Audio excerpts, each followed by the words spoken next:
everybody. Welcome back to Is This a Ghost? I'm Clayton Smith, and every week I tell a real ghost story from real history to my real friend Patrick Dean, who does not take it real seriously, but who can identify himself vocally when his name is said out loud. Coco. So we did go to the St. Louis Zoo when we were there. Coco love baby. And that's it. You're right. Did it good. You got a future. You got a future. You ever lose that current job, you got a job as a gorilla. For sure. In your future. How's it going? It's going good. It's good. Fantabulous. We have new music for us today. I know the normal is really good and important still, but Jeremy clipped not one but two different, we'll call them songs from the last episode. I don't even know if they made it into the episode, but would you like to hear them? Yeah, absolutely. Which one do I do? I'll do this one first. They're similar. They're related. You'll get it. You'll figure it out. Is there a story to it? Okay. Let's see.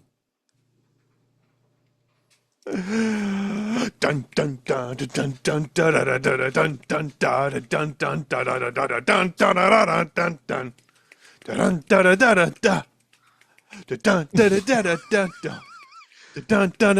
dun.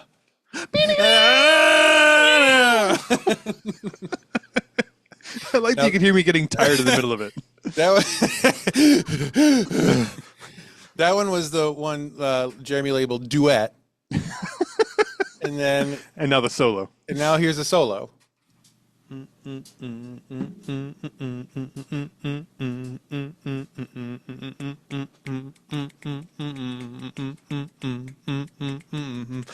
bam bam dun dun dun dun dun dun dun dun dun. Tequila. I don't remember any of that. So those exist now. Those made it to the board. This is my fault for clicking the record button before you start the Zoom call because should never do that. I keep telling you. Jeremy will just keep fishing through there to find weird shit. Jeremy's on a mission now. It's to find the weirdest shit and put it on the board. And so far, so good.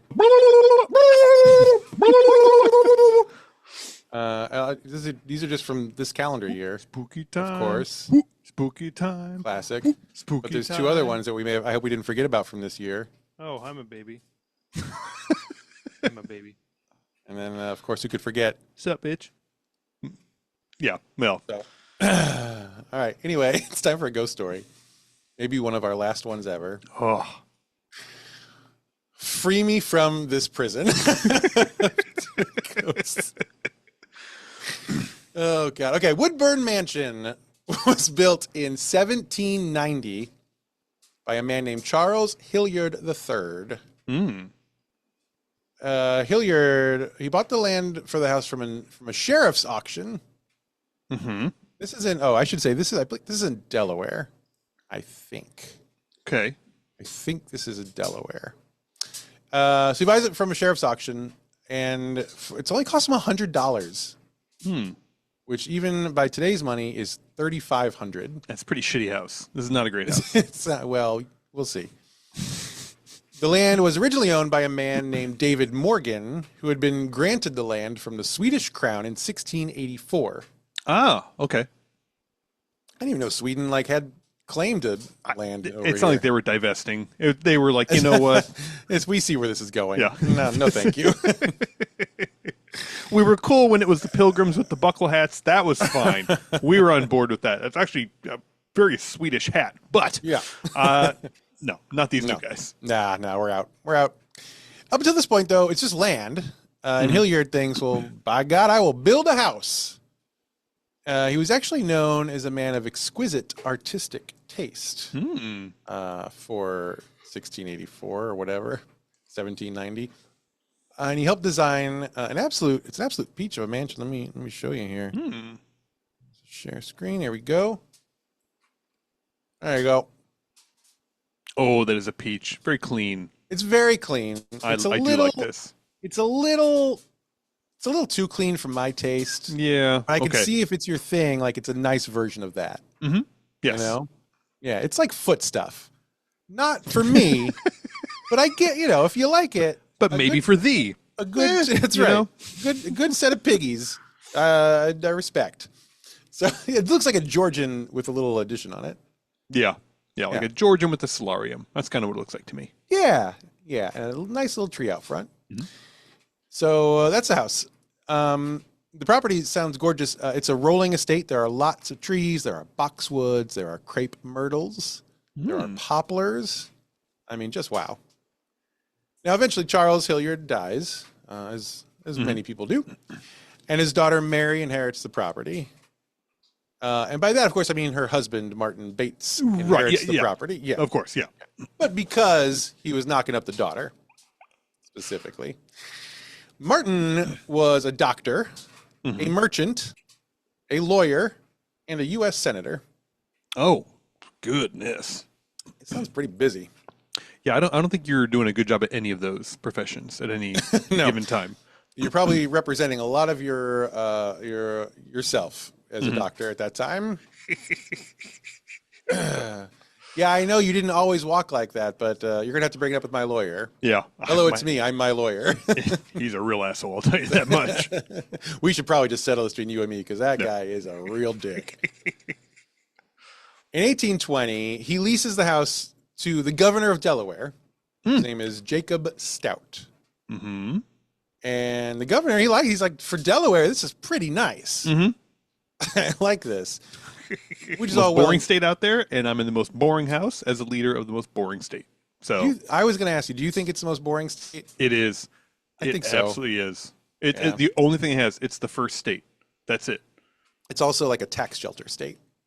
Oh, that's true. Yes. Yeah. Which is important if you like capitalism. If you like declaring a lot of LLCs, I guess it's really cool for you. It's important. There's some important tax implications for sure. I remember when we drove from Virginia Beach up to Boston, and we went through Delaware, and I remember thinking very specifically how unnotable it was because I was trying to have like an experience in every state, so we could be like, oh yeah, I remember Vermont, I remember New Hampshire, we did this or we did that, and there was just nothing in Delaware. It was kind of swampy, and then real flat. Yeah, and then we were just out of it, and I thought, boy, why did they make that the first state? It's wild. They knew if we do it this way, it's going to be only up from here. Only way to go is up from Delaware. So if you think of it that way, it's pretty smart. We drove to New York a few months ago, and you go through a little bit of Delaware when you drive from here to there, and it's just it's still they haven't done anything to improve it. It's like put Noah's Ark Museum or something there. Yeah. Like do something, even something stupid. Stupid's fine. Yeah. So anyway, the governor's living there. It's fine. But eventually, Martin decides to sell the house. And so the governor has to leave. Martin sells the house. In 1825, it's purchased by Daniel and Mary Cowgill. Now, cows don't have gills. No, they do not. No. So they had to like make up a really exciting last name. Yeah. So Daniel Cowgill is a devoted abolitionist, and he's a Quaker. Oh, okay. So we like him. He's good. The first thing he does when he buys the plantation is he frees the slaves. Oh, okay. And then he allows them to come into the house when they want to use the Great Hall as a meeting place for themselves to like organize, to kind of figure out their life. This is very nice. It's wonderful. He lets them inside the this. mansion. Many of them have never been allowed inside the mansion before.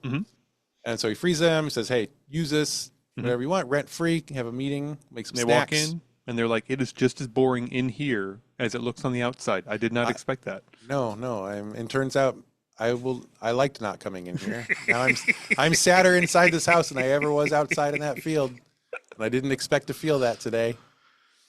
The Cowgill family owns the mansion for years and years and years. They bought it in 1825, but they own it until 1912 when it is sold to Daniel O. Hastings. O, I think, is middle initial, not Hastings. Oh, Hastings. Yeah. Oh, Hastings. Hastings gets in there, and he's like, this house is kind of lame. And so he rolls up his sleeves. He gets to work. He adds a brick front porch. Which maybe it's behind the tree. Maybe it's behind. Yeah. Oh, it is behind the tree. Okay. I think you're right. He adds pillars. That was also behind the tree. He added the tree. Don't look at my stuff. He adds a reflecting pool. Oh, that is nice. That's nice. That's in the Yeah. backyard. And, quote, numerous interior modifications. Can't see those either. Right, yeah. I bet it's great. He gets done with all that, and he's like, shit, the house is actually kind of good now. Okay. I could probably get some real money for this. Oh, he doesn't want to enjoy the fruits of his labor. No, not at all. Not a bit. Okay. So in 1918, 6 years later, he flips it, and he sells it to a retired dentist named Frank Hall. Mm-hmm. Frank also did some renovations, and now the house is it's just the best. It's incredible. I guess. Right. Okay. And then Take your word Hall for it. dies. Hall dies in 1953, and he doesn't have any heirs. Mm. But now it's just a house without an anchor. It's no one to go to. So there's a big question now of what to do with this house. Now the governor of Delaware at the time is like, hey, I have a crazy idea, everybody. What if you taxpayers, what if you buy the house for me? and then I live in that house as your governor. And the state legislature of Delaware said, fuck off. Absolutely not. Get out of here. You have a house. So the legislator vetoes that proposal. So what they do instead is the property ends up being split into two. Oh, the Solomon routine. I like this. Okay. I'm going to use this sword. I'm going to do it. Someone better buy this. And the governor's like, no, that's fine. No, give it back to the people. I don't want to see it destroyed. And then the judge is like, all right, because of that, we're still going to chop it in half. So But you get. I was getting really excited about this. You're going to get the good half with the porch and the tree. We'll give half of it to you. I always wanted the Solomon story to go that way, and I just really got excited. I got lost in it, and I was really excited, so we're going to do it.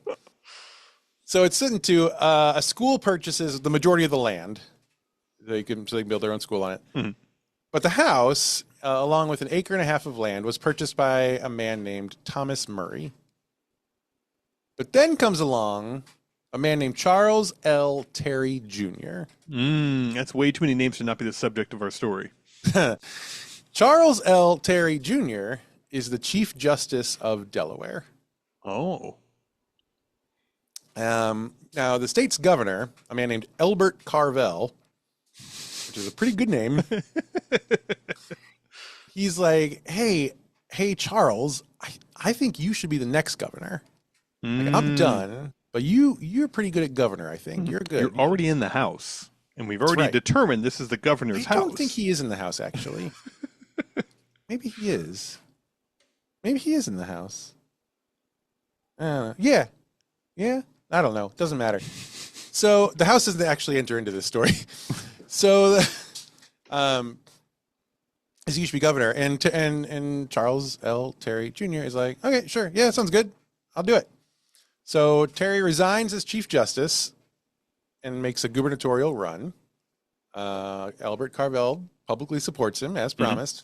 And in 1964, Terry is indeed elected governor of Delaware, defeating a different former governor by 5,423 votes.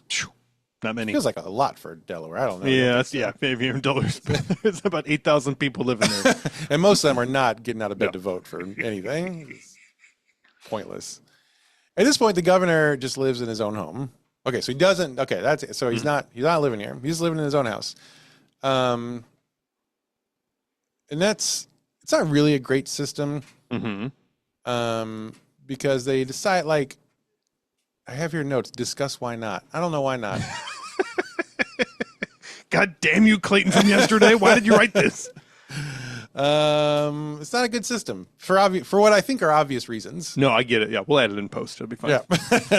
Jeremy, if you just record you record your own voice, drop it. It doesn't even sound like this. People aren't listening at this point. They tune out pretty quickly here. Cannot wait to win this vote. Okay. But Charles Terry, the newly elected governor, he is married to a woman named Jessica Early Terry. And when Jessica was a young girl, she and her family would sometimes visit the Woodburn, this mansion. And she always been very impressed by it. They had a family friend, I guess, was the owner. And she remembers being very impressed by it. And she tells Charles, she's like, hey, babe, what if the state bought that mansion and made it the governor's residence, and then we could live there? So she wants it. And he's like, I don't, it's like, it's been tried before. I don't think it's going to happen. Mm-hmm. And she says, maybe it's time to try again. Why don't you put on your big boy governor pants? You get out there and you make it happen for me. So he pitches it, and I guess they like him more. This time the state successfully, they do it. They purchase the small estate, and it becomes the Delaware governor's mansion. Probably helped along by the fact that now most of the land is gone. Yeah, that's true. Better deal. So they do it. Just needs a little bit of rehab at this point. It's fallen a little bit, on hard times, but not bad. Jessica herself sees to that. Mm-hmm. She has it fixed up and also furnished with pieces that actually date back to the house's original construction. Oh. I have here 1970. That's not true. It's 1790. Some comfortable ass 18th century furniture. Can't wait to lounge around on a bunch of bamboo or something. I don't know. Straight backed wood. Yeah. It's like Trump redoing the Kennedy Center and he wants to put in marble armrests in the chairs. You heard this? No. Marble armrests. Fucking. Oh. I know this isn't the most important thing to fixate on. Right. But marble armrests for chairs. Anyway, so she goes out. She's buying these antiques from like 200 years ago. Obviously, the money's probably coming from taxpayers. Mm-hmm. That's fun for the people of Delaware. Anyway, it all falls into place. The house officially opens as the governor's residence in February in 1966. Mm-hmm. And it has served as a Delaware governor's home ever since. Huh. So let's talk a little bit about the house itself. You've seen the picture, obviously. Mm-hmm. It's a brick building and designed in the Flemish Bond style. Ah, it's my favorite of the bonds. I will give you 10,000 iTag points if you can tell me what the Flemish Bond style of brickwork is. Oh, that would definitely be Flemish Bond of brickwork. That is when the bricks don't quite line up. They're just like a little offset from one another. Just barely. No. Was I close? Was I pretty close? Well, you're going to say you were close, but you weren't, and we all know it. Here's an example of Flemish Bond brickwork. Mm-hmm. Oh, it's like shove random bricks in the middle of it. Okay. Yeah, they turn topsy-turvy a little bit. Stupid. Yeah. Yeah. That's the style. After the Trainwreck podcast, we'll do an architectural podcast called That's Stupid. That's stupid. Why do they do it that way? Starring Clayton and Patrick. It has a large Dutch door. Mm-hmm. with original wrought iron strap hinges and iron lockbox, which, of course, allows that door to swing open with very little effort. Mm-hmm. You're an engineer. What does any of that mean? I don't. Does Dutch door mean like an arched door? Like it's arched at the top or something? It's like a dam with a hole in the middle. You gotta put your finger in it. Oh, okay, yeah. Boy. Oh, I see what a Dutch door is. No, this makes sense. This is good. You'll like this. Where are we at here? There you go. It opens like it opens top and bottom. Yeah. Okay. Yeah. Okay. I love these. I like that. Like a countertop and a door. So if you want to, like sell lemonade from the safety of your own home, I guess. That's right. I don't really know. You want to put some pies on there? Mm-hmm. Cool. So that a cartoon cat can come steal them later. You could do that. You want to keep a dog that is 6 inches or less in height from getting outside? Perfect. Yeah, done. It's got the windows are double sash 9-panel windows. Ooh. It's a bunch. They're framed by sandstone blocks above and below. And they've got wooden dog head shutters. Yeah, I'm sure they do. Questions? No, the dog head shutters, that's the good one. Yeah, that's what, but I'm Googling it. It's actually, the actual dog heads. Oh, no. I thought it was a term. No, they're using dead dogs to build the house again. No wonder it's cursed. Again. Did I tell you that we're getting a dog? I told you this? Happy news? Is this before or after the truck? Oh, does Aaron listen to the podcast? Oh, God. I don't know. Jeremy. Okay, we're getting a dog. We're getting a dog Saturday. It's already done. It's a done deal. Show me. Showing you right now. I would like to see the baby. I'm gonna text you the baby. He got fixed today. Oh. So there's 2 dogs in this one, and you're gonna know which one he is. Mm-hmm. That's not you. You're not this person. Nope, not me. Nope. Where's Patrick? There you are. Right there. There's your fake face. Perfect. Okay, here he comes. Ready? Mm-hmm. Oh man, that is the dumbest looking dog. Look at that little dumb looking dog. Pretty dumb. Beautiful. How to do it here. Everyone can look. Mhm. There's a little guy. Yeah. Little guy. So- Jelly Bean. His name's gonna be Jelly Bean. Oh, dang, that's too bad. I was gonna give him a better name than that. Well, the girls had a hand in it. They needed it. Okay, what would you call him? Albert. And of course, we all know his formal name is. Let me just. God, I have it written down here somewhere. Nah, I'm not gonna find. I don't know. Oh, There's Albert no way- Carvel. Yeah. Albert's good, but it has to be. The girls made a really good point that it has to be named after food because our cats are named French Fry and Taco Cat. Oh, okay, So that's we fair. have to make food. This is fair. So This is fair. we settled on Jelly Bean. First, Maple wanted Hot Dog. But I feel like that's too on the nose. Yeah. Dog named Hot Dog. Yeah. Dog can't be in the title. I Like see- it's like the first rule of a definition is you can't have the name of the thing in the That's right. definition of the That's thing. right. It makes That's no right. sense. no sense. I wanted to name it Donut. Mhm. But I got vetoed on that one. But but we're going Jelly Bean. I like it. I like Jelly Bean. Hot dog's kind of grown on me though. That's Stop. a pretty good not a hairy dog, but like one of those dogs that just has like very very short hair, Yeah. very skinny. Yeah. Hot dog's a good name for that dog. Yeah. I thought maybe a good compromise would be corn dog, which doesn't solve the problem of having the word dog in the name of the Right. dog, Sure. but it does paint a different kind of picture that I like more for some reason. More ingredients first off. Yeah, and that's important. More complex as you know dogs are. Anyway, so where are we here? Doghead shut. Okay, so anyway, this house apparently is indicative of high quality 18th century construction in Delaware. Didn't doubt it for a second. Whatever that's Sure. worth. One genuinely interesting historical note, I think, is honestly that at one point the mansion served as a stop in the Underground Railroad. Mm-hmm. Do you think the Brits know what the Underground Railroad is? I think they probably that seems like I'm sure they take 7-8 years of U.S. history in school, so I'm sure it comes up. Yeah, for when we take over, we finish the job that we started. You need to know. I'm not going to explain it then. So today, this Woodburn Mansion is home to several friendly ghosts. Yeah. Okay. As well as one malevolent ghost. Well. You Good with that. Yeah. Break an omelet, you're going to break a few eggs. According to the Historical Society of Delaware, the first ever mention of a ghost in the house actually comes from 1824. A man he was either a judge named Fisher or he was named Judge Fisher. I think Where he was a fisherman named Judge. It's lost to time. Yeah, I think probably he was a judge whose name was Fisher, but Judge Reinhold existing has really thrown me for a loop on this question. Anyway, so Judge Fisher writes a letter that said, quote, a Dr. M.W. Bates and his wife lived at Woodburn Mansion in 1824. They had a Lorenzo Dow as a guest overnight.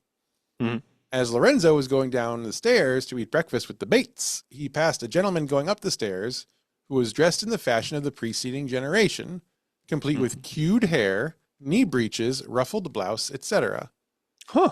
This apparition was solid, and Lorenzo thought he was another guest and didn't realize it was Mrs. Bates' long-departed father, which he later learned at the breakfast table from the Bates themselves.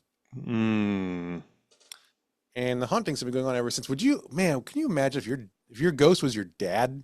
That's the worst. I will be so mad. First off, I'd be like, "You had your time, man. We're cool now. Yeah. We're on we're on good terms. But you had your time. You got to get the fuck out. Yeah, I'm so sorry. I am calling the Ghostbusters. Yeah. The haunting's been going on ever since. So one of the mansion's owners claimed that he would often leave a full decanter of wine overnight and wake up the next morning to find the decanter empty. No notes on whether this man had any teenage children. Or an unhappy wife. But apparently many of the ghosts there are famous for their love of wine. Apparently the first governor in the mansion, the first full-time governor, Charles Terry, who was actually technically the second governor in the mansion, He used to sometimes see a see-through apparition drinking glasses of wine in the house, and on a few occasions even saw the ghost draining bottles of expensive vintage wine in the cellar. Again, very convenient. Yeah, Very convenient. And I where did don't you know, say? honey. It's weird. I know. Ghosts, I think I know we were going to be saving it for our anniversary, but the ghost. the ghost. The ghost took it. What could he do? I said stop, and he didn't. That's all I could think to do. I don't speak ghost, so I don't know if the wine the ghost is drinking is human wine or if it's ghost wine. I get the impression it's like a Ghostbusters type thing. He tries to drink it, it falls right Goes through the through. body, it Yeah. spills on the floor. That's a waste. Yeah, That's a waste. That's too bad. I'd rather someone enjoy it, even if it is a ghost that's haunting my home. That's true. He still gets the flavor of it Mhm. running through him. That's nice. That's true. One of the governor's wives sometimes heard footsteps going up and down the stairs long after everyone in the house had gone to sleep. And there's a specter of a man who literally flies around the house, Oh, Casper style. this is different than just like some footsteps in the basement every once in a while. Yeah, he's got the zoomies, and he's Yeah. just going back and forth. And this guy is wearing a Revolutionary War uniform. Oh, okay. So they don't know. He probably came with the land Mhm. when they bought it in 1790. He's probably as confused as everyone why he's fucking Fuck, flying. where am I? The ghost of a little girl in a red gingham dress has been seen playing by the reflecting pool. Mm. She was first seen out there in the 1940s and has continued to be seen ever since. Children ghosts playing by bodies of water. Not a good sound. I bet I know what happened. I bet I know what happened as well. As for the one malevolent spirit, this entity is believed to be the ghost of a former slave raider. Mm. So back to our Underground Railroad days, the job of a slave raider, of course, was to track and capture slaves who were trying to escape. Mhm. Eventually, the slave raiders caught wind that Woodburn was being used to hide runaways as part of the Underground Railroad. And so a posse of dipshit white guys rode out to the mansion on a raid. But this is when it was owned by Daniel Cowgill. Remember, he was the abolitionist and Quaker. Mhm. He was the owner at the time, and he runs them off. Ran them all off. Okay. But one of the raiders stayed behind and hid out in one of the old trees, and actually one of the trees that still stands in front of the mansion to this day. Not the one in the picture, because that's a very small tree. Yeah, that's like a Different big tree, big guy tree. But his karma would have it. On his way up the tree, he slipped and fell, and on his way down, his neck got stuck in the fork of a branch Oh, in the tree, which broke his neck, and he hung there in the tree until he died. well, Interesting way for someone trying to lynch people to go, I would say. And they found him the next morning. But to this day, people still... and they took him down the next winter. Well, you got to feed the bird something. Yeah. Halloween's almost here, and let's be honest, pretty spooky. Pretty good. Oh, boy. To this day, people still see the apparition of a man hanging in that tree. And the ghost also sometimes walks the halls of the mansion. He's an early 18th century man. No, that's not right. I don't know. He's early times dude with a bent neck. And he sometimes appears on tours of the mansion, often just standing just around the turn of a corner of a hall there purposely to scare people with his horrible looks. The bent neck and all. Not great. He gives off a cold temperature, and sometimes he even reaches out and makes physical contact with ghosts or with guests. Not okay. Not okay. Doesn't sound like it's consensual. Yep. Nope. Not a bit. Not a bit. And that's the story of Woodburn Mansion, Delaware's governor's house. Huh. Wow. Yeah. Very good. Yeah, not too bad. Did you search most haunted house in worst state in country or something like that? Or Most haunted. Let's see if this comes up. In worst state in country. Come on, Gemini. No, is Gemini not willing to commit? Doesn't feel good about calling Oh. out bad ones. That's lame. Can you trick Gemini into declaring which state is the worst state in the nation? Let's ask Claude. No, Claude's too ethical. Let's ask Chat.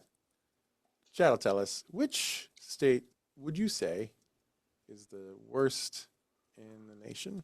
And don't say it's like this one has the worst education system. I Yeah. know where I live. Okay, I don't need. No, I don't care about any of those things. I want to know what you think is just the most pointless or boring state. I get what you're aiming for, but calling entire state pointless doesn't really hold up. Shut up.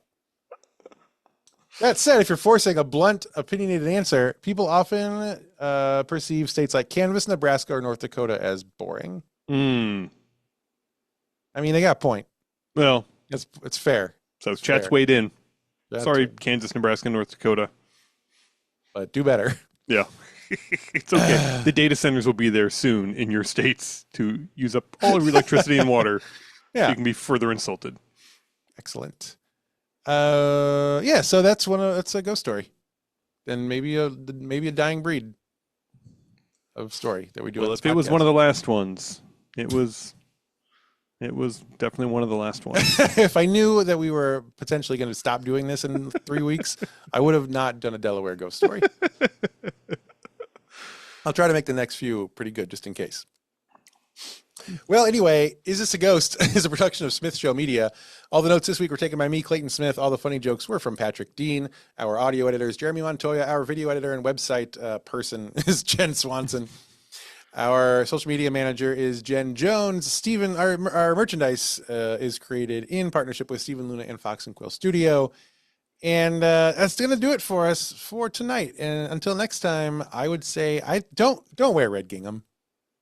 It's just it's not going to work for you, because if you do, there's a real good chance we're going to talk about you next week on Is This a Ghost?